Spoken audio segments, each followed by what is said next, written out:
Captain Cook, Christopher Columbus, and Sir Francis Drake. Can you spot the odd man out? Go on, Where is Saudi Arabia?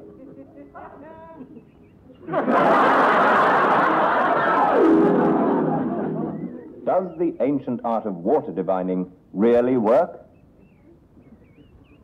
So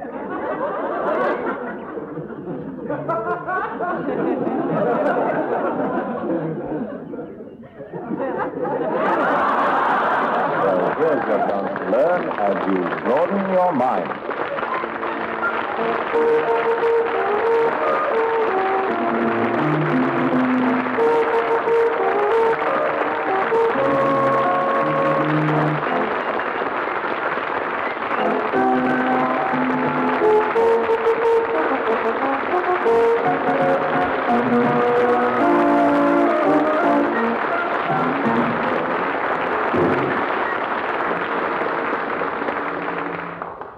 Good evening. Good evening. Well, as you know, this is an adult education program.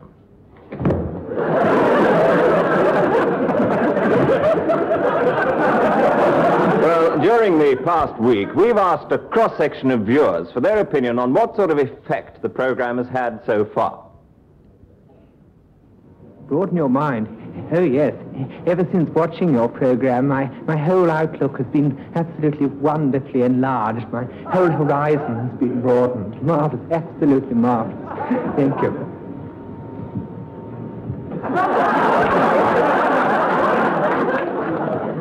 Well, I can honestly say that since Broaden Your Mind has been on television, our business has doubled. What is it precisely that you do, sir? I work for ITV.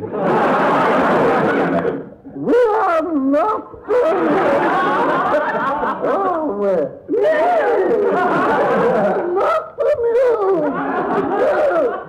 Some of the opinions of our viewers. Not a very representative sample. Well, don't look at me. I didn't choose them. Well, somebody chose them trying to show us up. All right, who chose those interviews? Who chose them? Well, whatever people may say, the fact remains that people can and do learn a lot from television. Who chose them?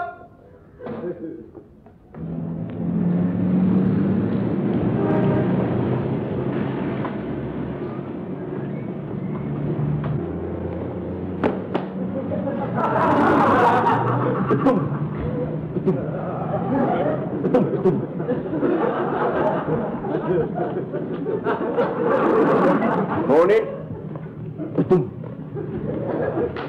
Did you see it then, last night on the telly? You see that film about birds? Fantastic. I say fantastic. Fantastic. Did you know that these birds live in the desert? How about that? How about that? That is remarkable. Remarkable. Fantastic. And what is more, these birds drill holes in it by dropping sharp-pointed stones from a great height. They mark the spot with a feather. Do you know these birds are more accurate than our bombers in the last war? It's been scientifically proved. Hey, did you know that when these birds are attacked, they can puff themselves up to over 3,000 times their own size? 3,000 times. Fantastic. 3,000.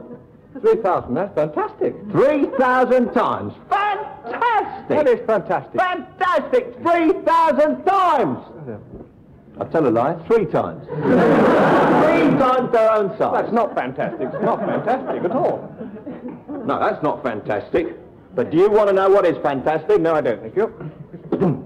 That's how they defend themselves. They drop sharp-pointed stones on their heads. Whose heads? Their heads. Whose heads? Their enemies' heads. What enemies? Wallabies. Marauding wallabies. Desert wallabies. Desert wallabies. Vicious brutes. Bing, right on their heads. And tins of fruit. Tins of fruit? Here, tins of fruit. Well, what about tins of fruit? That's how they open tins of fruit, with sharp-pointed stones. They cut the juice out, long beak. Well, how do they get tins of fruit in the desert? Look, how do they get tins of fruit in the desert? Well, how should I bloody know? I'm not a bloody expert on these bloody birds. I only watch the bloody programme. Who bloody cares how they get tins of fruit? Who bloody cares? Here. No. Here. No. Here. I'm not interested. Here. Did you know that these birds invented penicillin? No, they didn't. I happen to know these birds did not invent penicillin. Penicillin was invented by Alexander Fleming. So it was Alexander Fleming, Alexander F. Fleming down the microscope. What a fantastic man, Alexander F. Fleming. Mind you, I'll say this, he had one basic fault. And what was that? He couldn't drop sharp-pointed stones to save his life.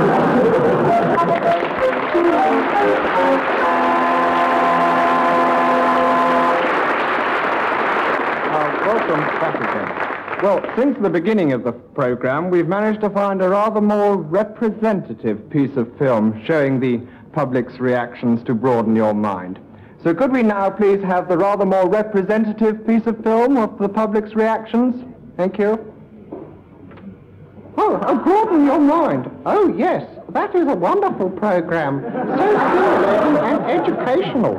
I always watch it, and so do all my friends. We all agree that it's an extremely... Anybody? Well, they chose the wrong piece of film again. Who chose it? Who chose that piece of film? Who chose that interview? Well, now we'll get on with our learning program proper, and we start with a section on modern languages.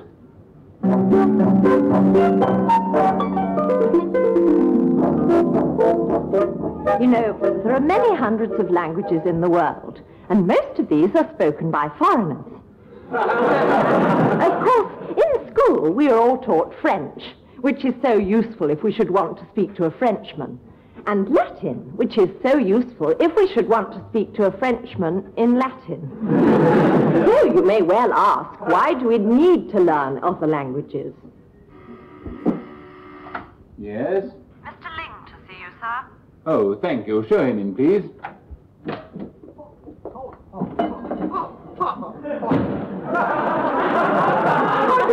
This Mr. Ling and me, Mr. Ling's interpreter. How do you do, Mr. Ling?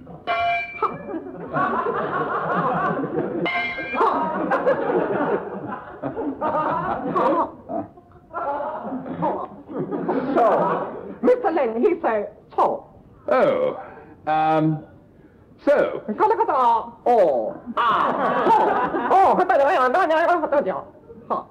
Mr. Ling say, he not speak a damn word of English. Oh.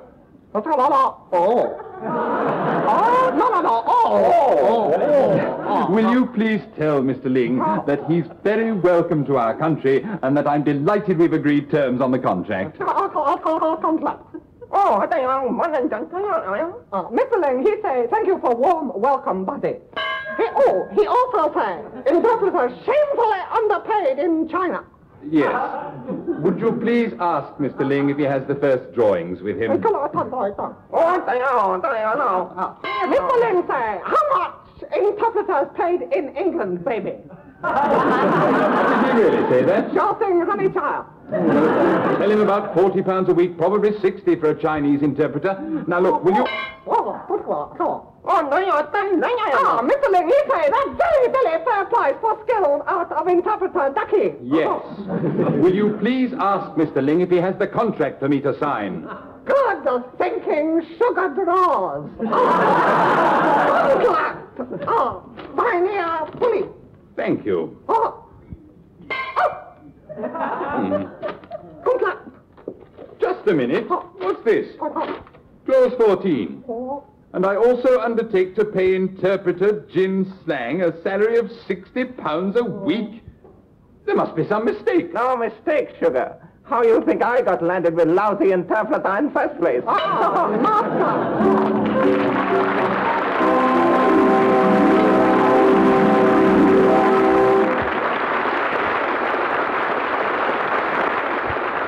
Hello.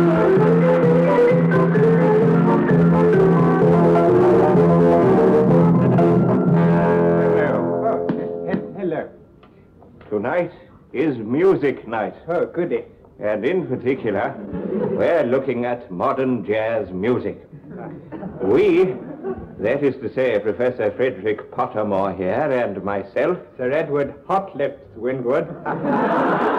Beg your pardon. Hotlips, Teddy. No, I don't think you should call me that. How about Jelly Roll Winwood, then? No, not Jelly Roll. It's not quite me, is it, somehow? No.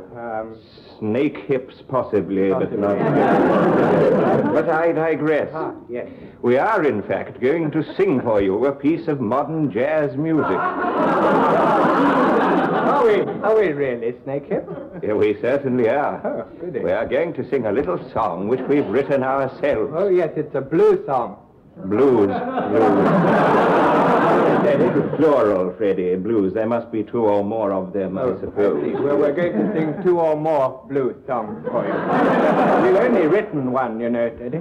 Yes, well, to be strictly accurate, I am going to sing one blues song. Oh, I shall enjoy that, Snakehip. Best of luck. Well, you're going to accompany me. Where are we going? We're not going anywhere. I'm going to sing over here, and you're going to accompany me at the piano. Oh, I see. Ah, good. And who's going to play the piano? I have no idea, Freddie. Oh, dear. Well, shall I play it until he arrives? Oh, good thinking. Good thinking. Yes. Do you play the piano? Not adequately, Teddy. Yeah. No. I'll busk it a bit, as they say. I should, yes. Right, are you ready? Ready, yes. Good heavens. Whoa. I've got the blues. Yes. From the top of my head to my pigskin shoes, do you see? My baby's left me and I feel so bad. Since she went away, I've been feeling miserable. Not too happy about that rhyme, do you know? Not one of our best. No, we've penned better. Oh, yeah, yes. Well, let's go straight on to the good bit, then. That was the good bit. Yes, well, take it away, Teddy. It wasn't that bad, was it? Oh, I see it. Second verse. Goodness me. Oh. I've got the blues. Whoa, yes, man. I beg your pardon, Freddie. Well, yes, man, you're supposed to throw that in for a bit of authenticity. Are you? Well, I'd rather you didn't. I've lost my drift, you know. Start again. Oh, whoa, yes, man. No, stop it, I'm Freddie. getting into the swing of it now, Teddy. Cool it, babe. Oh. These ivories are going to be really tickled, man.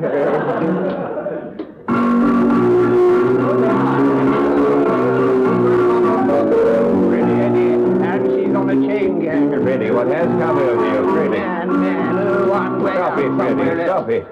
Stop it, you're spoiling the whole effect. I don't know what came over me. I do apologize. No, last verse. Last Come on. verse coming up. Come on. By gum. Ha. This is the end of my song, and I'm feeling so bad. Since my lady friend left me, I've been feeling absolutely awful. What's this? Whoa, yes, man. One more time. I think perhaps not. I think that's all for this week. Yes. Next week, do you know? We shall be doing ballet. Ah, really?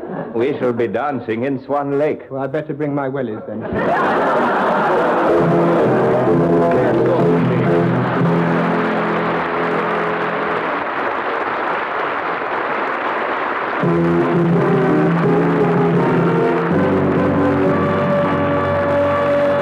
The motion picture you are about to see was 3 years in the making. It is a story about one of nature's most lovable creatures. In all humility, we proudly present Man Valley, or A Man Called Fluffy.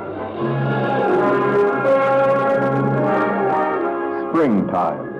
The snows of winter have gone, and the world is awakening.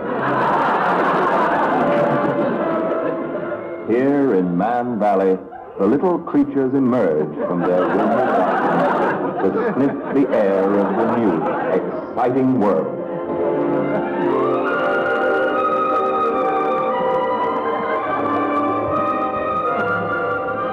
Yes, it is spring in Man Valley.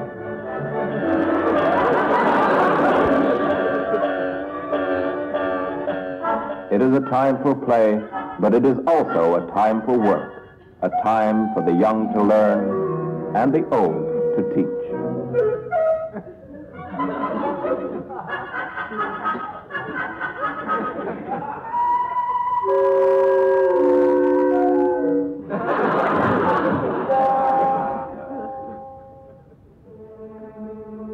But in Man Valley, life is an ever-alternating pattern of comedy and tragedy.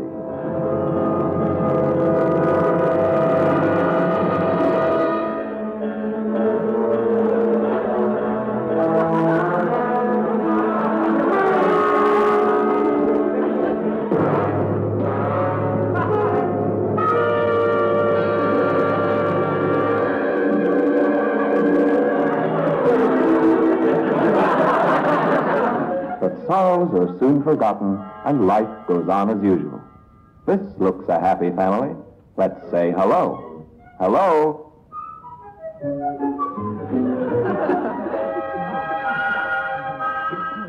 But this little fellow gets separated from the herd.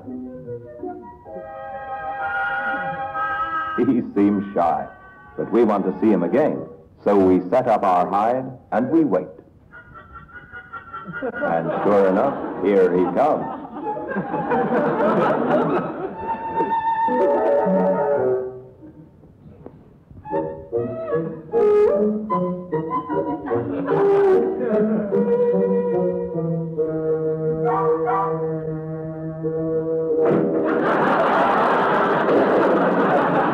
We try to catch the little chap, to make friends with him.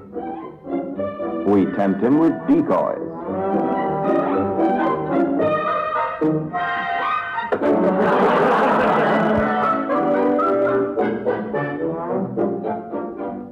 But in the end, simple methods succeed where others fail.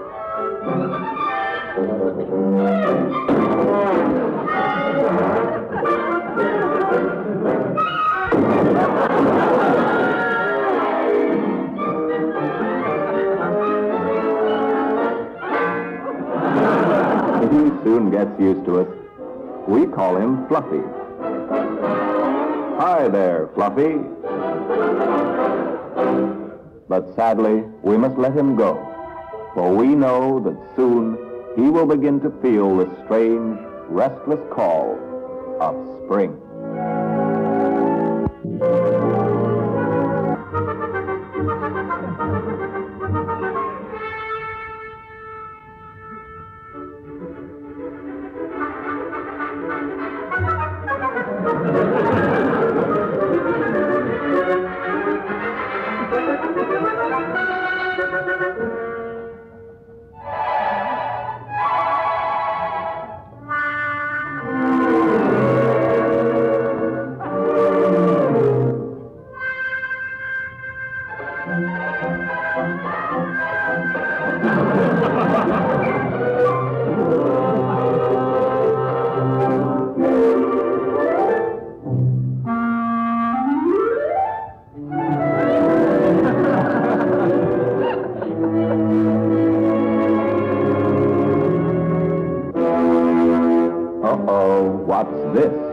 Fluffy has a rival. It's Husky from the other side of the wood. He's after Fluffy's girl, and according to the laws of nature, Fluffy will have to fight.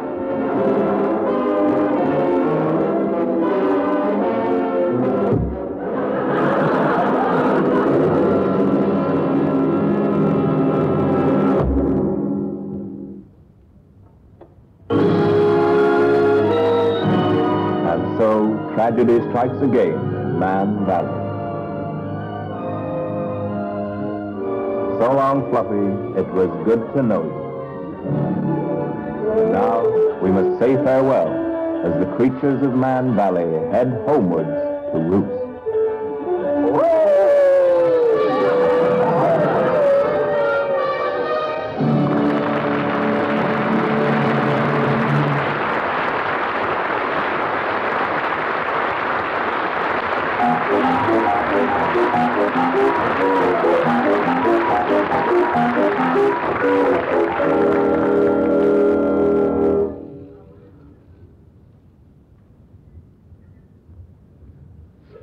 Uncle Hugh? Uncle Hugh? Yes, Sir Timothy. Who invented the steam engine, Uncle Hugh? Oh, well, no. That was a man called James Watt, Timothy. I'll tell you all about him if you like. Now, James Watt was just an ordinary sort of a chap like you or me, but he was also very, very clever. Like you, Uncle Hugh. Yes. Anyway, one day James Watt was sitting at home in Scotland, which was where he lived, watching the kettle boiling on the hob. Gosh, Uncle Hugh, what's a hob? Gosh, Uncle Hugh, golly, what's a hob? It sounds very interesting. Crikey. Yes, Timothy, yes, it is very interesting. Well, a hob is a thing a bit like a stove, only more sort of, more Scottish. Anyway, that's what gave James Watt the idea for the steam engine. Gosh, what a bizarre notion, Uncle Hugh. However did he think of that? Who looks? Yes, well, I'm very glad you asked me that, Timothy. Let me put it like this. You know when the kettle boils? On the hob. On the hob, yes. The steam comes out of the spout and makes it whistle. Like a steam engine, Uncle Hugh. Like a steam... Exactly like a steam engine, Timothy, exactly. And that's what gave James Watt the idea. Where do babies come from, Uncle Hugh? Where do babies come from, Uncle Hugh? Well, as soon as James Watt got the idea... Some of the chaps at school say they just arrive on the doorstep. Yes, that's right, Timothy. How do they get there, Uncle Hugh? What? Well, they're delivered. With the milk. Well, James Watt, anyway, he decided... Did James Watt have any babies, Uncle Hugh? No, I don't think he did, Timothy. Why ever not, Uncle Hugh? He probably didn't like milk. Anyway, that's the story of James Watt and the steam engine. Uncle Hugh? Uncle Hugh? Yes? Where do steam engines come from? Oh, no, well, that's an easy one, Timothy. You see, there's a mummy steam engine and a daddy steam engine. And they get together, they get steam up, get married, and about 9 months later, you'll never believe this.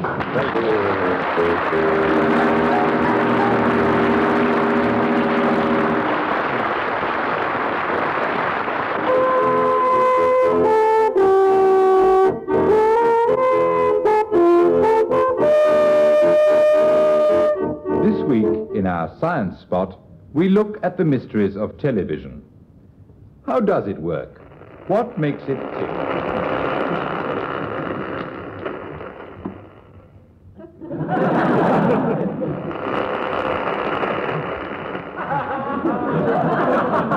We apologize for the loss of your program and for the loss of the normal service caption. Until the broadcast is right, we'll play you some music on gramophone records.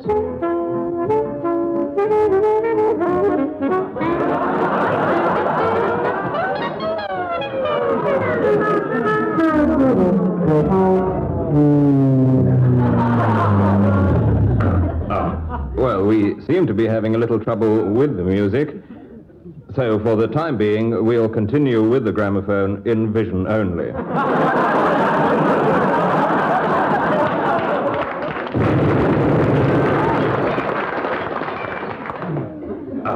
I'm so sorry, we seem to have lost the gramophone. So until that's put right, I do apologize, but until we can, I'll just have to, love is a many splendor when two lovers kiss. We apologize for the loss of your announcer, and for the loss of the gramophone, and the music, and the normal service caption. And until they're all put right, we'll return you to the program. and the picture comes out here. Everything is completely automatic, except, of course, for the performer. But even his days are numbered. In fact, we have already perfected the fully automatic robot television personality, some of whom are already on your screens with their own shows.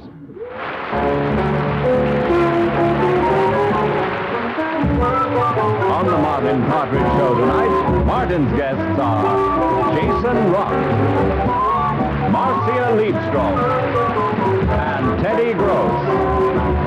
And here's your host, Martin Partridge.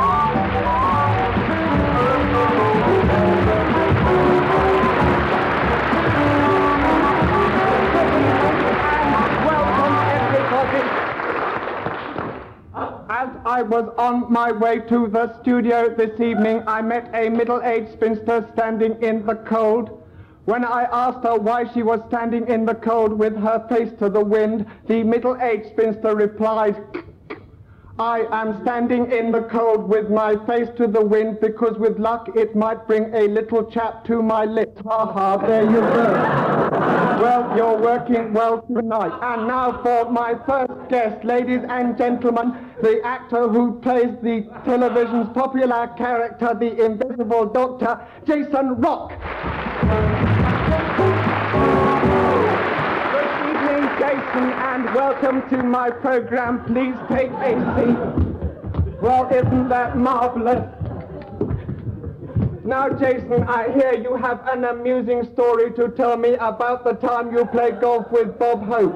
Oh, yes. Bob and I Would you like some water? Yes, thank you. Cigar. Well, what's this about the time you played golf with Bob Hope?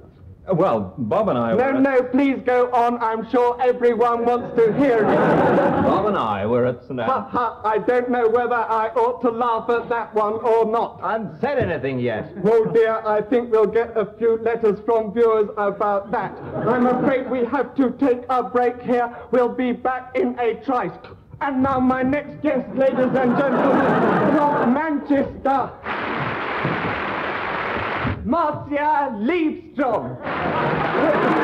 Marcia, darling, you're looking wonderful tonight. Please take a seat, Marcia.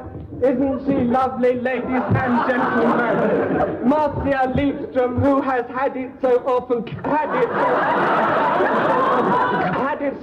said of her that she and her husband Lang are the nicest and kindest pair in show business. Well, Jason, what's it like having the nicest pair in show business? Would you like some water, Marcia? Have a cigar. Oh, thank you. Well, Marcia, before you tell us what it was like the time you met Bob Hope on the golf course, tell us, Marcia, dear, what's it like being married to Elizabeth Taylor? What?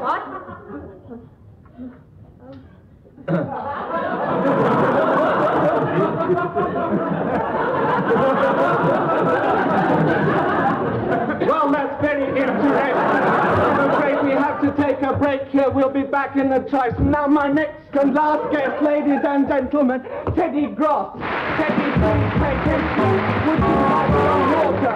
Here's a cigar. Teddy, thank you very much. I'm afraid we have to take a break here. Should priests marry? What is the name of your latest film? Has Bob Hope got the nicest pair in show business? We have to take a break here. Break here, break here, break here, break